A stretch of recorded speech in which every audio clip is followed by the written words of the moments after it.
one of the ways that you can differentiate. Now, when I click on Login with Google, it's going to take me in, and I pick my district Google account. Again, be careful with this. A lot of us have our personal accounts in there. I'm going to go ahead and click on my district account.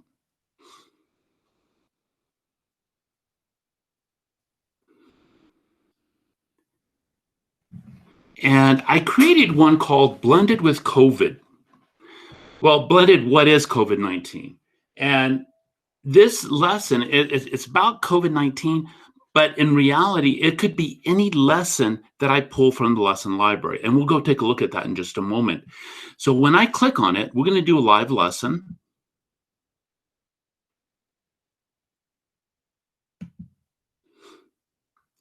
And we're going to app match this.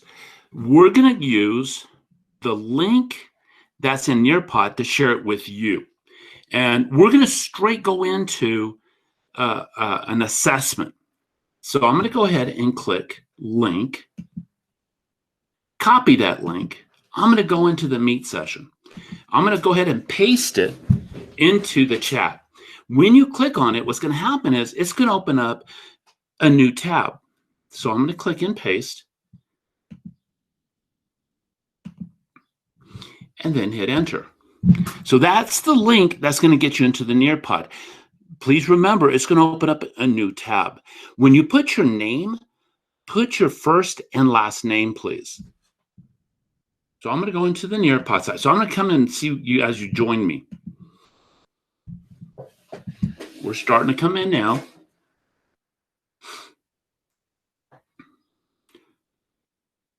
Good job.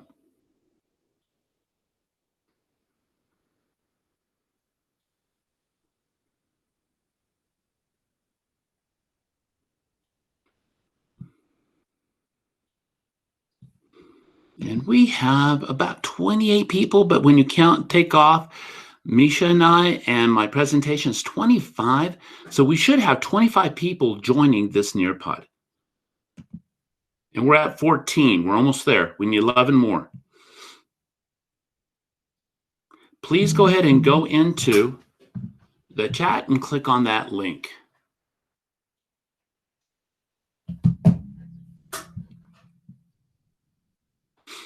If you need any help, please let us know. Just go ahead and type it in the chat. Okay, Ms. Connie, that's fine. Absolutely. Just go ahead and take a look on the Meet side. That way you can see everything. We're up to 16. Got about a few more.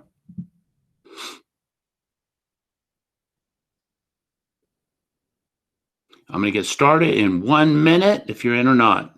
If you're not in the session, I want you to go ahead and to be on the Meet side. Make sure you're watching on that side at least.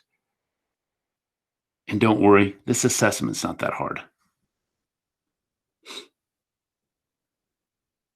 All right, let's get this started. I'm going to go ahead and start the time decline. And Misha, I'm sorry, I'm going to use the Himalaya this time. I'm going to go ahead and hit continue. And now you're going to go ahead and see your avatars. You pick your avatar, you click on him or her, and then bring them in. All right. Sneaky Girl's in. Juan Silva's in. CN's in. All right. I see Rocio. I see Escoral. Lucy Calzada. Miss Ortiz. All right. Thank you for joining. We have 10 already. We're waiting on a few more. Quite a few more. We have 11 that joined. I'm waiting on you. We have some foxes. We have, what do we have? A penguin. All right. We're at 13. We should have 6 more.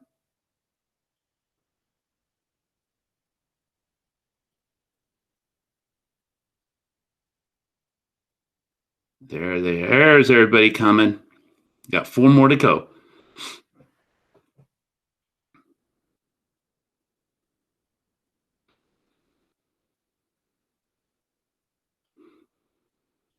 Okay.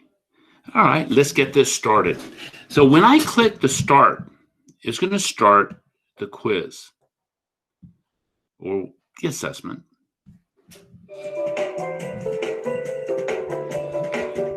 Which 80s movies was the highest grossing film of the decade? Which 80s movie was the highest grossing film of the decade? All right, Martha Rico is in first place. Rocio's in second. Susanna's in third. Juan is in fourth. Which 80s movie spawned 6 sequels and a TV series?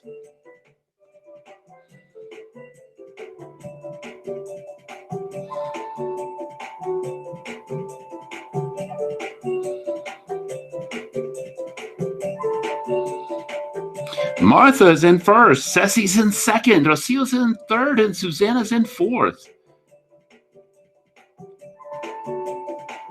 Movie quote, I am serious, and don't call me Shirley.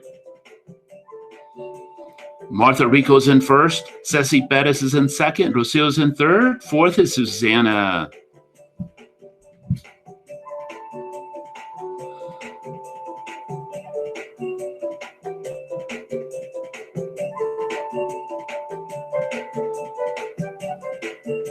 Movie quote, snakes. Why did it have to be snakes?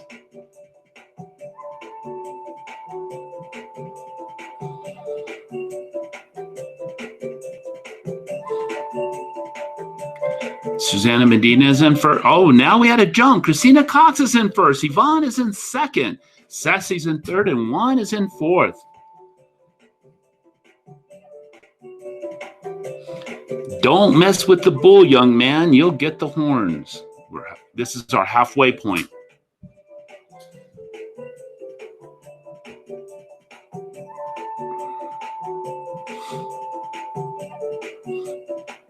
Christina's in first, Yvonne's in second, and Ed Tech Wizard's in third.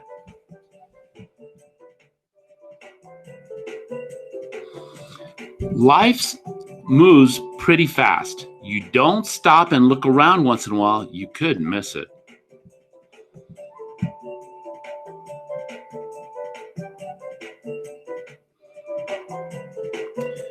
Christine's in first, Yvonne's in second, Martha's in third, and Sneaky Girl's in fourth.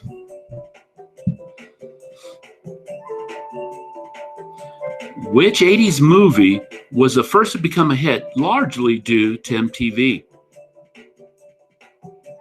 Key word is MTV.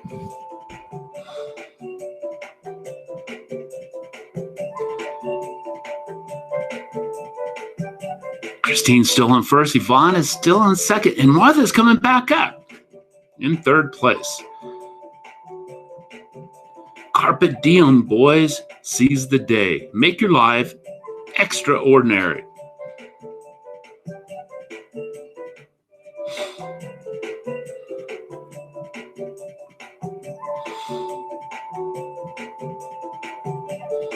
Christine's still in first, Yvonne's in second, Martha's in third, Juan Silva's in fourth, and Ceci's in fifth. Hello, my name is Indigo Montoya. You killed my father. Prepare to die. Oh, that was terrible. Christine's in first, Juan's in second, and Martha's in third, Juan's in fourth, Ceci's in fifth, and the Ed Tech Wizard is in sixth. Here we go to the last one.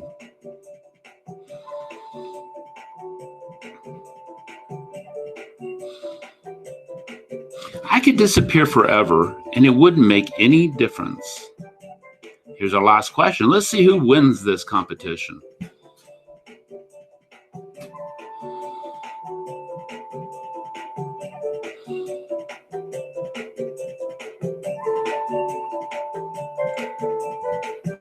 And the top three winners are Christine in first, Yvonne is in second, and Ceci's in third. Now, when you're using Nearpod, a good strategy would be to start off with an assessment on the unit or on the lesson that you're getting ready to start. And then that way you know where your students are. Then you can take that information and start to decide, okay, who needs what, and to differentiate the lesson. And right now, I'm doing a real quick session on what is COVID-19. And we're just going to go through this very quickly. It has a little exam to it, and then I'm going to show you how it works. And then we'll talk about differentiation. Now, the essential question is, what is COVID-19 and what can we do to help limit its spread? This lesson came from our Nearpod library. And what I want you to do is draw. We're going to take a minute and go in, and I want you to have some fun with this and draw a picture of what coronavirus looks like. I gave you a tip. Look at that little image on the top left. On yours, it might be on the right.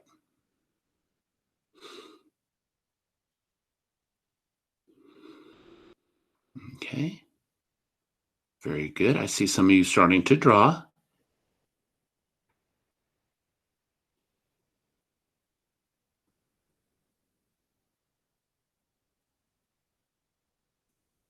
And if you want, as you're drawing, if you want to jump out to the meat side and see what it looks like on the teacher side, that way you can kind of see what it looks like.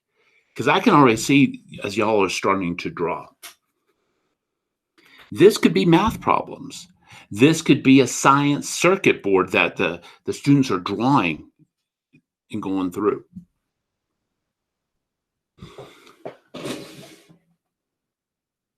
All right, good job. Now we're going to take just in the next 10 minutes, go ahead and hit that submit button.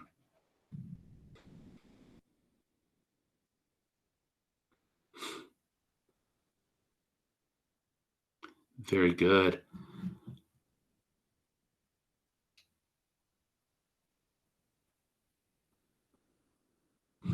All right. Now notice this, if I click on one of the images and I share it with you, then you can see that image. And on this one, I think we grabbed it from the image library. There is a way to grab in. I'm going to go ahead and unshare real quick. I'm going to hit close, and then let's go into the next slide. And this is a video. It's a real quick video on coronavirus. And I'm going to make it so that way it can play on all devices. What that means is it's going to show up on your screen, and then I want you to watch the video. You click on it, and then you play it. So I'm going to hit all devices. And then you can just hit the play button. And it's about 3 minutes. So right now it's 11:29. And we're going to go into 11:32 so we can move on.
All right, that should about give you enough time to watch the video.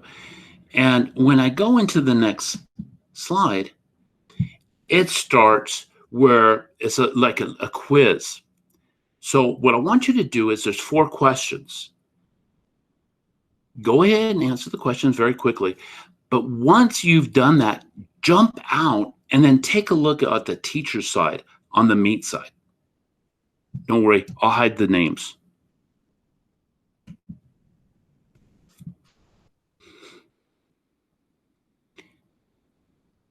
So far, we have 17 correct with no incorrect. Doing good. We have 25 correct and 2 incorrect.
We're almost there.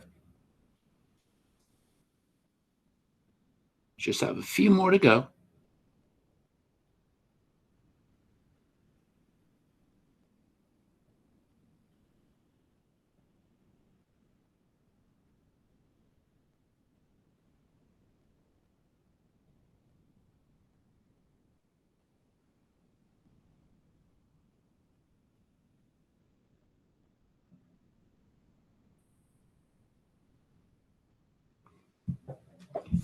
All right. And now what I can do is I can share the scores out by clicking the share button. And now you can see the scores. Now, if you're going to differentiate in Nearpod, you need to know where your students are. And these assessments are a good way to see where your students are in the lesson. Now, when I go into the next slide, here we have an open-ended response. Explain what you can do to help prevent the spread of COVID-19.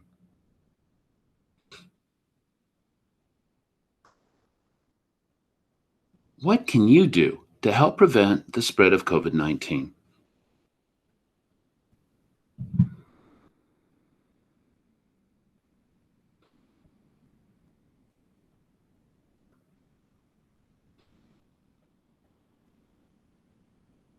We're at 10% right now.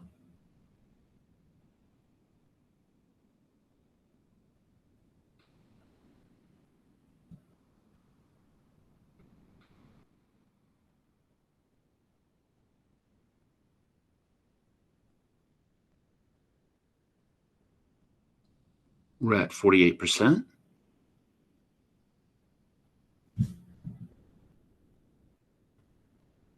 Very good. We'll just wait a little bit longer, another few 30 seconds.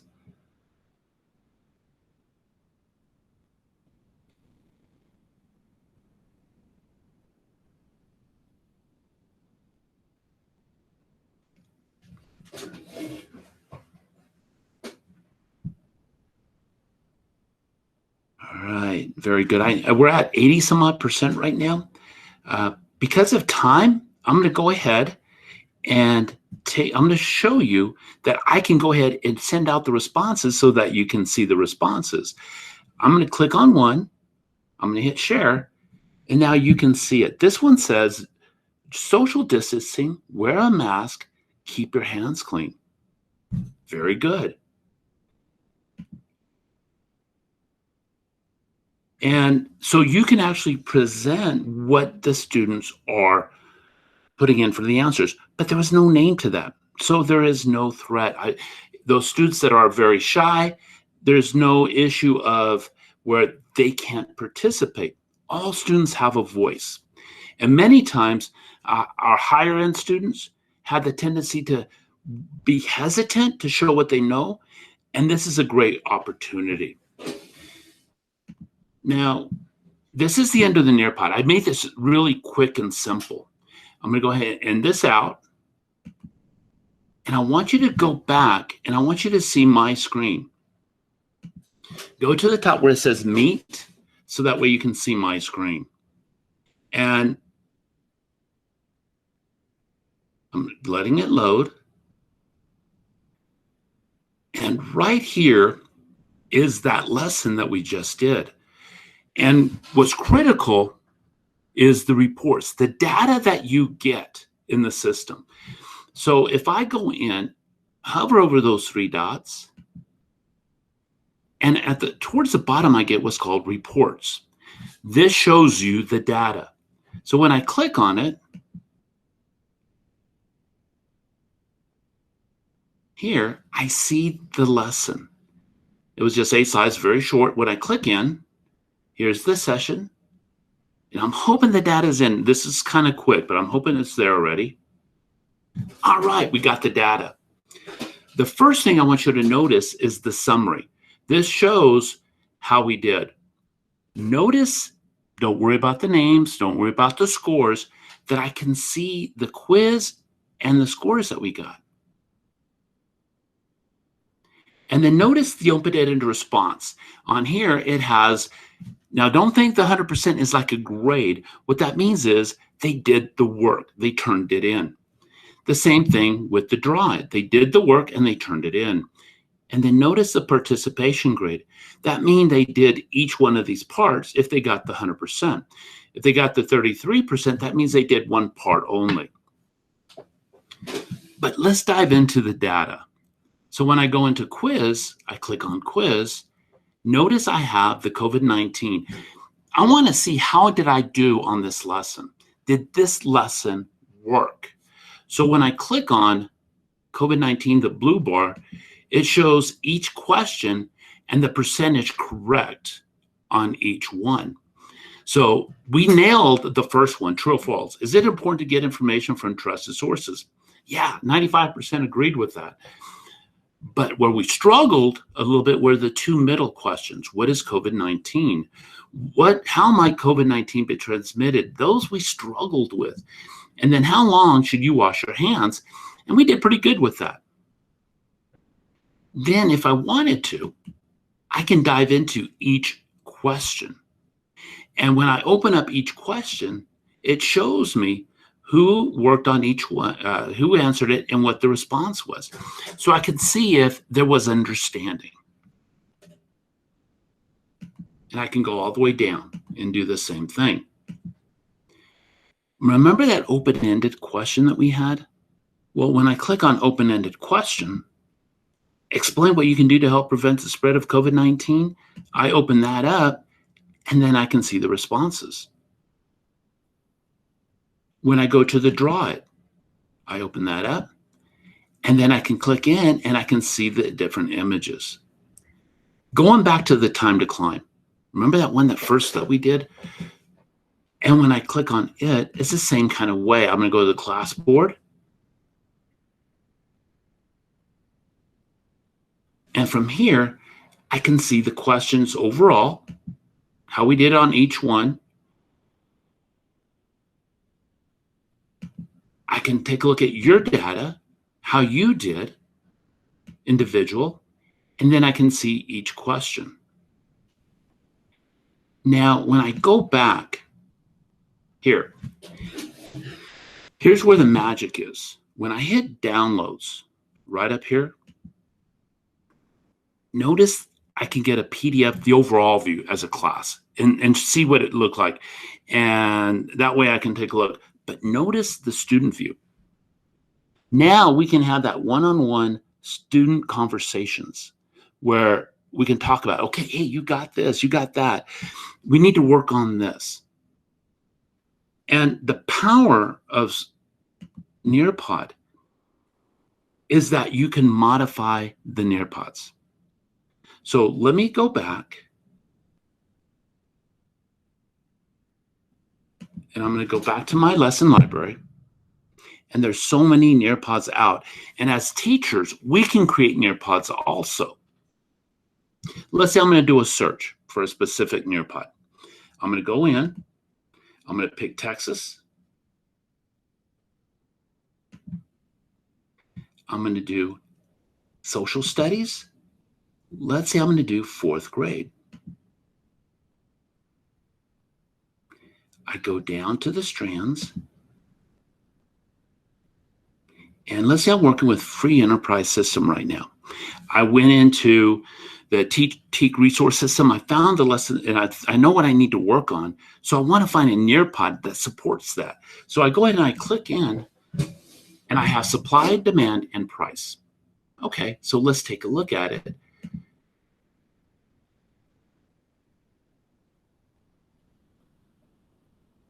And I take a preview look. This is the skill that I'm working on, 4.11b. I preview it.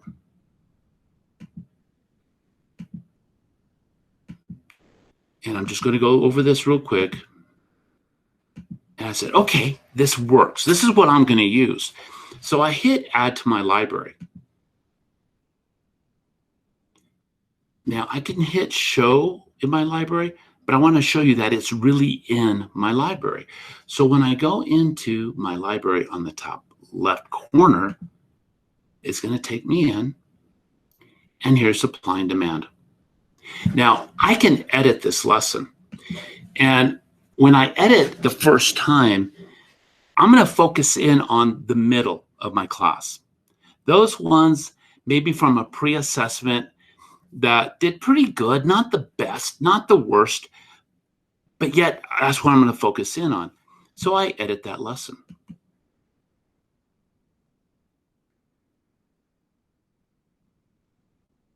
And so here I am, I'm taking a look at the lesson.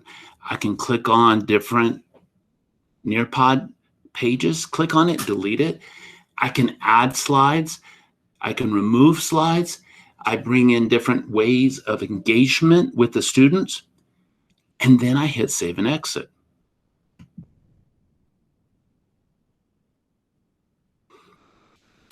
And here's where the magic happens. This is towards the middle. We're going to pretend. I already worked on it. I hit the 3 dots here, and notice I can duplicate it. So what happens, I duplicate it,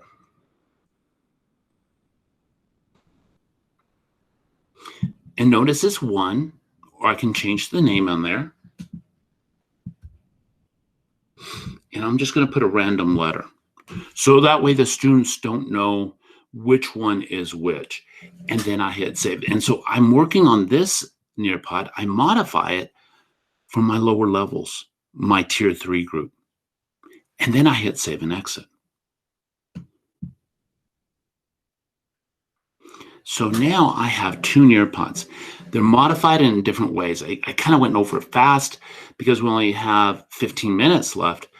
But here I have the first one.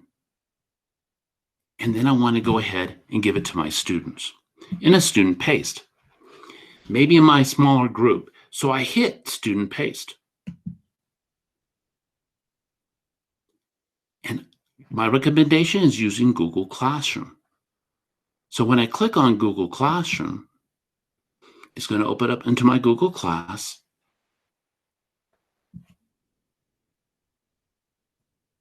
I see I can pick my class that I'm working on. I'm just going to use a random class. Originally, when I was planning on this, I wanted you to be part of the class, but I knew we would run out of time. So I'm going to pick a class that has students in it. And you see where it says choose action.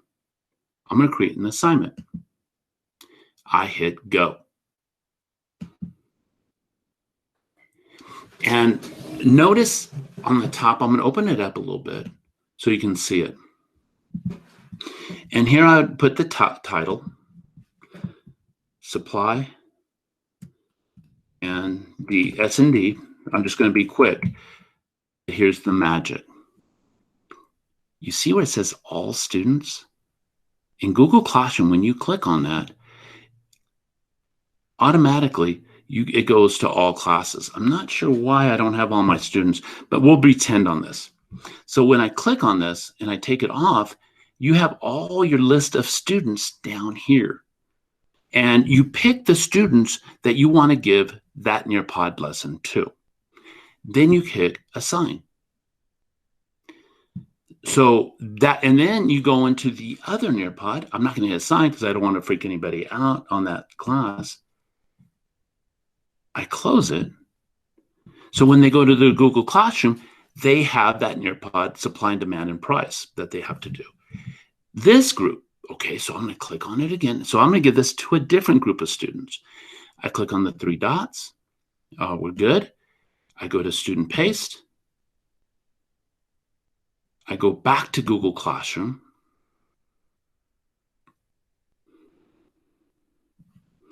I'm going to hit pick the class that I want to give it to. I'm going to go to a different one just to see if we have choose action, create an assignment, hit go.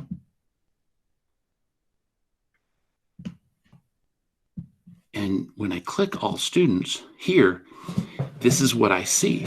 So I don't want to give it to all my students because remember, I'm differentiating this. I'm going to give it to that group that I want to give it to, be it tier 3, my middle, or the tier 1. So I click on it, and then I can pick the students that I want to give it to. And then when I go ahead, put in the title,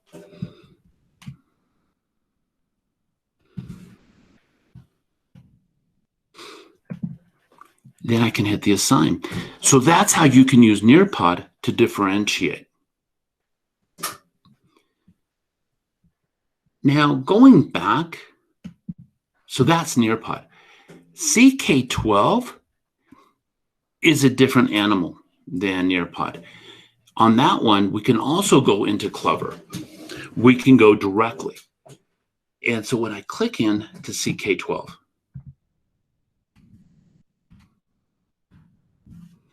I'm going to go ahead and open it up.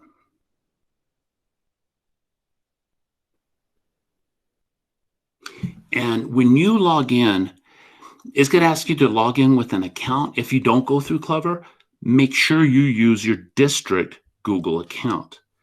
And it has webinars on how to work. It's great to do, and I would recommend it. But I want you to go in. I'm going to go into subjects.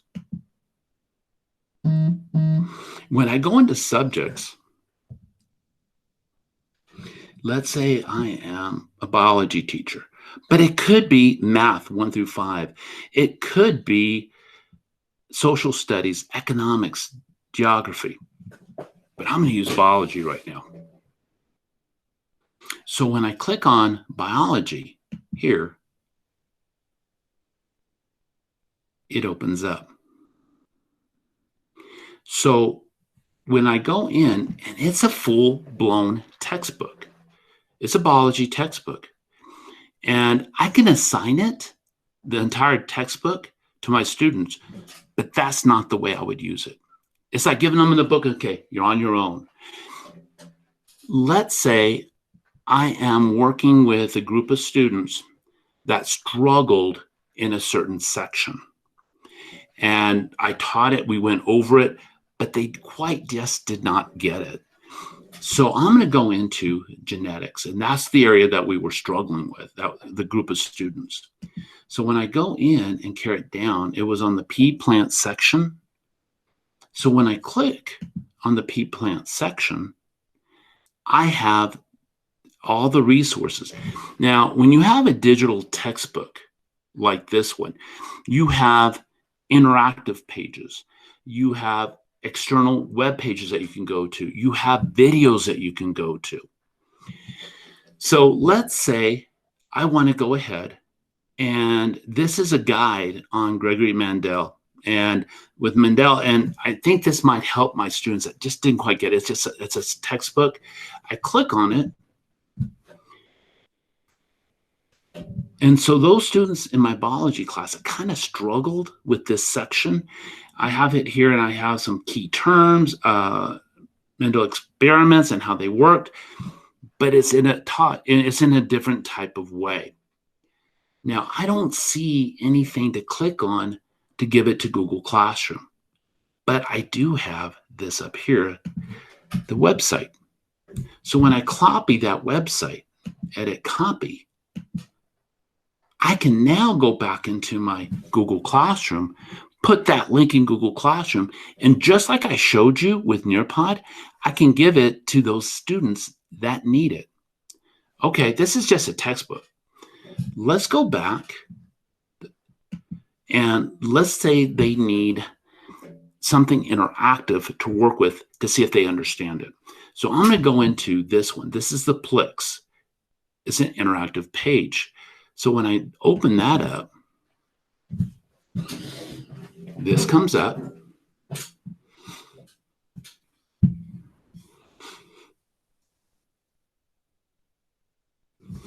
And this one is an interactive page. The way it works is I did have different answer choices here. Here we have the pea plants. You might remember this when we were in biology way back when. Some of us further back than others. But here I have the wrinkled and I have the round. So if I go in and I hit the answer I think it is, I open it up and I drag it in. And think of it like a self-assessment. This is going to a group of students that could be struggling a little bit. It could also be an 8th grade class that is going through this, and it's more of an advancement, and so I'm giving it to my higher end students. But again, remember, we're using Google Classroom. So white flower, purple flower, I'm thinking light purple. Short, tall, let's go with medium. And as the students are checking their answers, this slides over. Oh no, I'm struggling on this. So if I hit learn more here, it's going to take me to a textbook page to support me. So as I go down, I can read that. Remember, this is a textbook. This is a textbook just like the ones that we have within our district. It's just different. And a lot of times that's what students need. But sometimes they need that interactive page. Sometimes they need that special video. But the magic happens with Google Classroom. So when I click in, and I'm going to assign this assignment to my students, I go back to assign to class. I pick Google Classroom. Opening classroom. Oh, my phone is trying to do what I'm asking it to do. Well, not asking, but it's thinking I'm talking to it. I'm going to hit connect to Google Classroom. I'm going to go ahead and make sure I'm using my district account.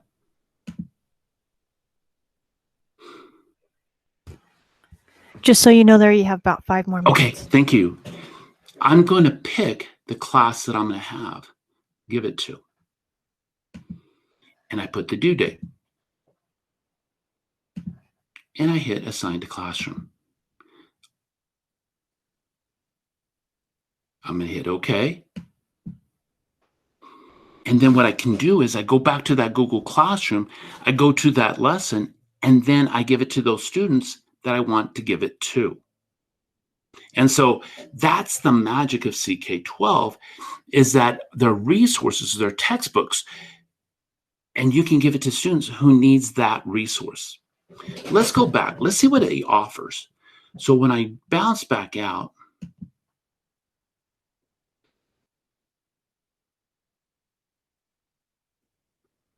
I'm going to go back into the main page. And let's really take a look at the subjects. Here we have the math all the way through. We have math by subject. What that means is, here I have arithmetic. It's kind of like in the lower levels, and then you have measurement that you can focus in on measurement.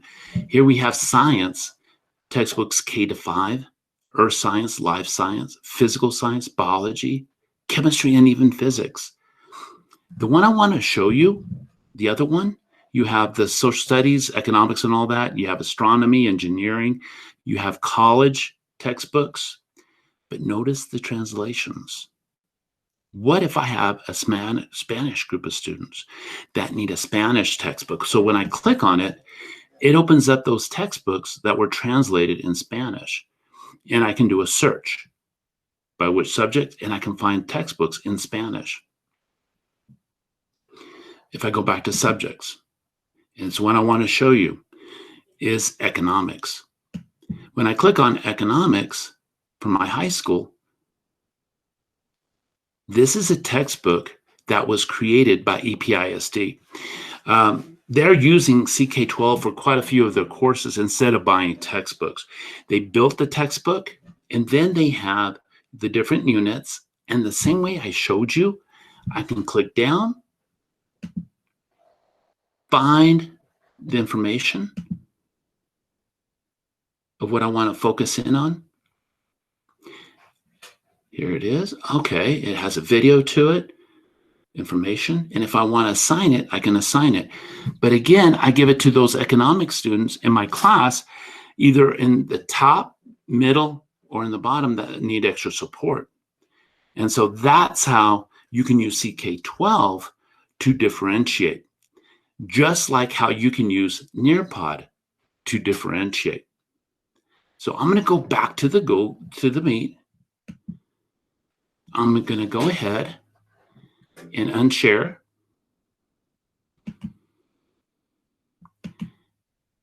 And we got a couple of minutes. Do we have any questions? If you have a question, unmute yourself.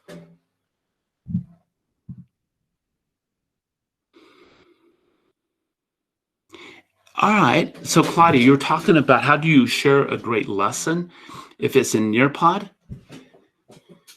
What you can do in Nearpod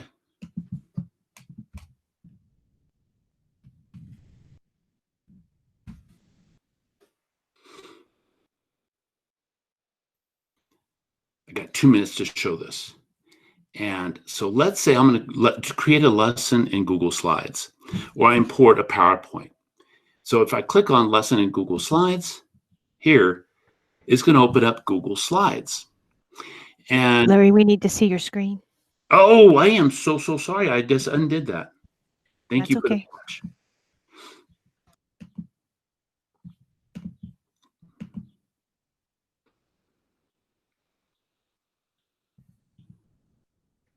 There you go. Can you see me? This is Nearpod. Yes. This is Nearpod in Google Slides. They work together.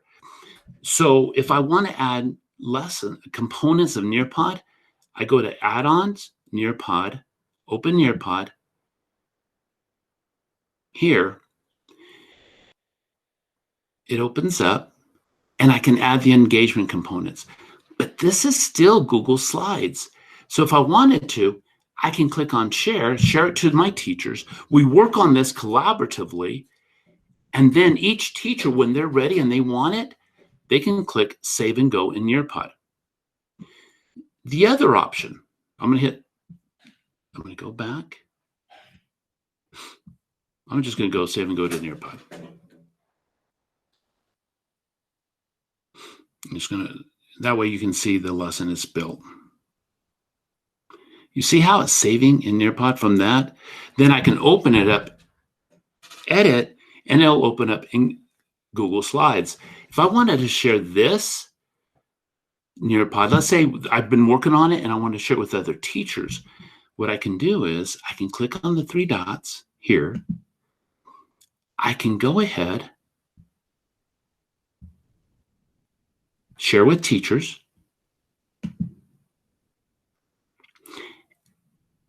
and I can give them an editable link. I can copy it and I can email it to them. Now there's the librarians, the ITSs, the admins can also click on the 3 dots and they can add it to the school library. And then that's another way that the teachers can get a hold of it. So we can have a group of people working on it together. It's 12:01 and I think we're good.